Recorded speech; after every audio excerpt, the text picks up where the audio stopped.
কারোর প্রেম সহ্য হচ্ছে না। জুতো হাতে তৈরি সায়ন্তিকা বন্দ্যোপাধ্যায়। প্রেমের দিন আসছে আর তার সঙ্গে মন খারাপের মুহূর্ত আসছে সিঙ্গেলদের। তারা যে কি করতে চলেছেন আগামী দিনে তারাই জানেন। তবে সায়ন্তিকা বন্দ্যোপাধ্যায় ভালোবাসার দিন যে কি করতে চলেছেন সেটা সাফ জানিয়ে দিয়েছেন। একেই অভিনয় জীবন, রাজনীতি সামলাতে তিনি নিজের জন্য ব্যক্তিগত সময় একেবারেই পাচ্ছেন না। তার মধ্যে কিছু মাস আগে তাকে এবং বাংলাদেশের জাভেদ খানকে ঘিরে নানা শোরগোল শুরু হয়েছিল।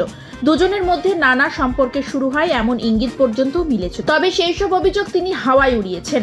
অপর দিক থেকেও মিলেছে সেই রকমই খবর। জাভেদ নিজেও সায়ন্তিকাকে নির্দোষ সে কথাই জানিয়েছেন। আর এই অভিনেত্রী সাফ জানিয়ে দিলেন তিনি ঠিক কি করতে চলেছেন 14ই ফেব্রুয়ারি। সোশ্যাল মিডিয়ায় তিনি যা পোস্ট করলেন তাতে একজোট হলেন বেশিরভাগ। সায়ন্তিকা একটি মিম পোস্ট করেছেন যাতে দেখা যাচ্ছে দুই প্রেমিক প্রেমিকা মিলে মাঠের ধারে বসে আছেন এবং তাদের একজন জুতো ছুঁড়ে মারতে যাচ্ছে। সেই মিম শেয়ার করেছেন সায়ন্তিকা।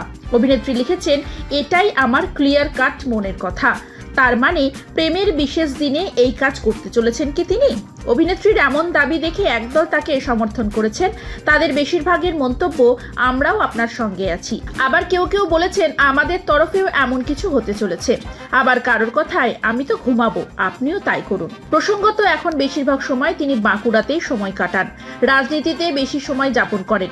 ডিসেম্বরে তার নতুন ছবি শুটিংয়ের জন্য বাংলাদেশে যাওয়ার কথা থাকলেও তিনি সেই কাজে যাননি। টলিউডে সেইভাবে এখন কাজ করতে দেখা যায় না তাকে। তার বাংলাদেশের ছবি কবে রিলিজ হবে সেটাই এখন অপেক্ষা।